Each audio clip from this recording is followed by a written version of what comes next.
حضرت آدم علیہ السلام سب سے پہلے انسان اور تمام انسانوں کے باپ ہیں، اس لیے آپ کا لقب ابو البشر ہے۔ اللہ تعالیٰ نے خاص اپنے دست قدرت سے آپ کا جسم مبارک بنایا اور ان میں اپنی طرف سے ایک خاص روح پھونک کر پسندیدہ صورت پر پیدا فرمایا۔ انہیں کائنات کی تمام اشیاء کے ناموں، ان کی صفات اور ان کی حکمتوں کا علم عطا فرمایا۔ فرشتوں نے ان کی علمی فضیلت کا اقرار کر کے انہیں سجدہ کیا، جبکہ ابلیس سجدے سے انکار کر کے مردود ہوا۔ حضرت آدم علیہ السلام کثیر فضائل سے مشرف ہیں۔ حضرت آدم علیہ السلام کا اجمالی تذکرہ قرآن کریم میں متعدد مقامات پر موجود ہے اور تفصیلی ذکر 7 صورتوں میں کیا گیا ہے: سورہ بقرہ، سورہ اعراف، سورہ حجر، سورہ بنی اسرائیل، سورہ کہف، سورہ طٰہٰ، سورہ صاد۔ حضرت آدم علیہ السلام کی تخلیق سے پہلے اللہ تعالیٰ نے مشورے کے انداز میں فرشتوں سے کلام فرمایا۔ چنانچہ اللہ پاک نے ارشاد فرمایا، وَإِذْ قَالَ رَبُّكَ لِلْمَلَائِكَةِ إِنِّي جَاعِلٌ فِي الْأَرْضِ خَلِيفَةً۔ اور یاد کرو جب تمہارے رب نے فرشتوں سے فرمایا، میں زمین میں اپنا نائب بنانے والا ہوں۔ زمین میں خلیفہ بنانے کی خبر سن کر فرشتوں نے اللہ تعالیٰ کی بارگاہ میں عرض کی، أَتَجْعَلُ فِيهَا مَن يُفْسِدُ فِيهَا وَيَسْفِكُ الدِّمَاءَ وَنَحْنُ نُسَبِّحُ بِحَمْدِكَ وَنُقَدِّسُ لَكَ۔ کیا تو زمین میں اسے نائب بنائے گا جو اس میں فساد پھیلائے گا اور خون بہائے گا، حالانکہ ہم تیری حمد کرتے ہوئے تیری تسبیح کرتے ہیں اور تیری پاکی بیان کرتے ہیں۔ فرشتوں کی عرض کے جواب میں اللہ تعالیٰ نے ارشاد فرمایا، قال انی اعلم ما لا تعلمون، بے شک میں وہ جانتا ہوں جو تم نہیں جانتے، کیونکہ خلیفہ بنانے میں اللہ عز و جل کی حکمتیں تم پر ظاہر نہیں۔ ان میں انبیاء و رسل علیہم السلام بھیجے جائیں گے، نیز ان میں شہداء و صدیقین بھی ہوں گے، صالحین و عابدین بھی ہوں گے، علماء و عاملین بھی اور اولیاء کاملین بھی۔ یہاں اس واقعے سے متعلق 6 اہم باتیں ملاحظہ ہوں۔ خلیفہ اسے کہتے ہیں جو احکامات جاری کرنے اور دیگر اختیارات میں اصل کا نائب ہو، اگرچہ دیگر انبیاء کرام علیہم السلام بھی اللہ تعالیٰ کے خلیفہ ہیں، جیسے کہ حضرت داؤد علیہ السلام سے ارشاد فرمایا، یا داؤد انا جعلناک خلیفۃ فی الارض، اے داؤد بے شک ہم نے تجھے زمین میں اپنا نائب کیا۔ لیکن یہاں سورہ بقرہ کی آیت نمبر 30 میں خلیفہ سے مراد حضرت آدم علیہ السلام ہے، اور یہ بھی ہو سکتا ہے کہ یہاں اس سے مراد حضرت آدم علیہ السلام اور ان کی اولاد دونوں مراد ہوں۔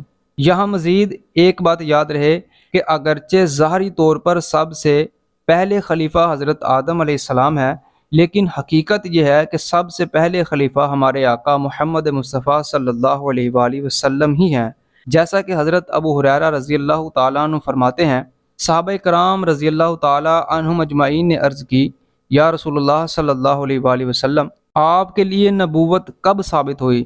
ارشاد فرمایا، میں اس وقت بھی نبی تھا جب کہ حضرت آدم علیہ السلام روح اور جسم کے درمیان تھے۔ علامہ احمد صابی رحمۃ اللہ علیہ فرماتے ہیں، حضرت آدم علیہ السلام کو خلیفہ بنانے کی وجہ یہ نہیں کہ اللہ تعالیٰ کو اس کی حاجت ہے، بلکہ خلیفہ بنانے کی حکمت بندوں پر رحمت فرمانا ہے، کیونکہ عام بندوں میں یہ طاقت نہیں ہے کہ وہ کسی واسطے کے بغیر اللہ تعالیٰ سے احکام حاصل کر سکیں، بلکہ عام آدمی تو فرشتے کے واسطے سے بھی حاصل نہیں کر سکتا۔ اس لیے اللہ تعالیٰ نے اپنے اور انسانوں کے درمیان ایک خلیفہ بنایا جس کا نام نبی اور رسول رکھا، اور اسے ایسی صلاحیت عطا فرمائی کہ وہ فرشتوں کے واسطے سے یا براہ راست اللہ تعالیٰ سے احکام حاصل کر کے انسانوں تک پہنچا سکے۔ لہٰذا انسانوں میں سے ہی رسولوں اور نبی کو خلیفہ بنا کر بھیجنا اللہ تعالیٰ کی رحمت، لطف اور احسان ہے۔ فرشتے حضرت آدم علیہ السلام کی تخلیق سے بھی پہلے سے موجود ہیں، اور حدیث پاک میں ہے، فرشتوں کو نور سے پیدا فرمایا گیا۔ فرشتے نہ مرد ہیں، نہ ہی عورت، اور نہ ہی مرد عورت کے درمیان تیسری جنس۔ اللہ تعالیٰ نے انہیں یہ طاقت دی ہے کہ جو شکل چاہیں بن جائیں، اسی لیے کبھی یہ انسان کی شکل میں ظاہر ہوتے ہیں اور کبھی دوسری شکل میں۔ یہ کھانے پینے اور دیگر انسانی عوارض سے پاک اور بے نیاز ہیں۔ یہ معصوم یعنی ہر طرح کے چھوٹے بڑے گناہوں سے پاک ہیں۔ یہ وہی کرتے ہیں جو اللہ تعالیٰ انہیں حکم دے، اور جان بوجھ کر یا بھولے سے یا غلطی سے الغرض کسی طرح بھی حکم الہی کے خلاف ورزی نہیں کرتے۔ یہ خدا کے عزت والے بندے ہیں۔ قرآن میں ان کی مختلف ذمہ داریوں کا بیان ہے، جیسے روح قبض کرنا، اہل ایمان کی مدد کرنا، رسولوں کی نصرت و حمایت کرنا، وحی لانا اور کائنات کے کاموں کی تدبیر کرنا۔ علم الہی کامل، ذاتی، محیط، لامتناہی، ازلی، ابدی ہے۔ اللہ تعالیٰ مشورے کی حاجت سے پاک ہے۔ اس کے باوجود اللہ تعالیٰ نے فرشتوں کو خلیفہ بنانے کی خبر ظاہری طور پر مشورے کے انداز میں دی۔ اس میں حکمت یہ ہے کہ فرشتے تخلیق آدم کی حکمت دریافت کریں اور ان پر خلیفہ کی عظمت و شان ظاہر ہو کہ پیدائش سے پہلے ہی جسے خلیفہ کا لقب عطا کر دیا گیا اور آسمان والوں کو ان کی پیدائش کی بشارت دی گئی ہے، تو یقیناً وہ کوئی عظیم ہستی ہیں۔ فرشتوں نے انسان کے بارے میں جو کلام کیا کہ انسان فساد کرے گا اور خون بہائے گا، اس کلام کا مقصد اللہ تعالیٰ کی تخلیق یا اس کی مشیت و ارادے پر اعتراض کرنا نہ تھا، اور نہ ہی انسان کے مقام و مرتبے کا انکار مقصود تھا، اور یوں ہی انسانوں سے حسد بھی اس کا منشا نہ تھا، کیونکہ فرشتے معصوم ہیں اور ان سے امر الہی پر اعتراض یا کسی سے حسد متصور نہیں۔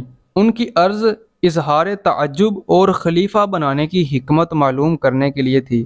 گویا انہوں نے یوں عرض کی کہ اے اللہ عز و جل، انسانوں کی پیدائش میں کیا حکمت ہے، حالانکہ یہ لوگ زمین میں فساد کریں گے اور خون بہائیں گے۔ اگر اس تخلیق کا مقصد یہ ہے کہ وہ تیری عبادت کریں، تو اس کے لیے ہم موجود ہیں، جو دن رات کسی کوتاہی اور اکتاہٹ کے بغیر تیری عبادت میں مشغول رہتے ہیں۔ فرشتوں نے انسانوں کی طرف فساد پھیلانے اور خون ریزی کی نسبت اس لیے کی تھی کہ انہیں معلوم تھا کہ اولاد آدم میں سے کچھ لوگ فساد اور خون ریزی کریں گے، اور یہ علم فرشتوں کو یا تو صراحت کے ساتھ اللہ تعالیٰ کی طرف سے دیا گیا تھا، یا انہوں نے لوح محفوظ سے پڑھا تھا، یا انہوں نے ان جنات پر قیاس کیا تھا جو پہلے زمین پر آباد تھے اور وہاں فساد کرتے تھے۔ یہاں دو باتیں قابل توجہ ہیں۔ قرآن کریم میں اللہ تعالیٰ نے اپنے نائب کے لیے 4 الفاظ ذکر فرمائے ہیں: خلیفہ، آدم، بشر، انسان۔ ان کی تفصیل یہ ہے کہ اللہ تعالیٰ کا نائب ہونے کے اعتبار سے آپ علیہ الصلاۃ والسلام کو خلیفہ گندمی رنگ کی وجہ سے، آدم جسم کی ظاہری وضاقتہ اور کھال کی ساخت کے اعتبار سے، بشر اور حقیقت و ماہیت کے اعتبار سے انسان فرمایا گیا ہے۔ تخلیق آدم سے پہلے اللہ تعالیٰ نے فرشتوں سے مشورے کے انداز میں کلام فرمایا۔ اس میں ہمارے لیے یہ تعلیم ہے کہ ہم بھی کوئی اہم کام شروع کرنے سے پہلے اپنے ماتحت افراد سے مشورہ کر لیا کریں۔ اس کا فائدہ یہ ہوگا، یا تو مزید کوئی اچھی رائے مل جائے گی جس سے کام اور زیادہ بہتر طریقے سے ہو جائے گا، یا اس کام کے متعلق ماتحت افراد کے ذہن میں موجود خلش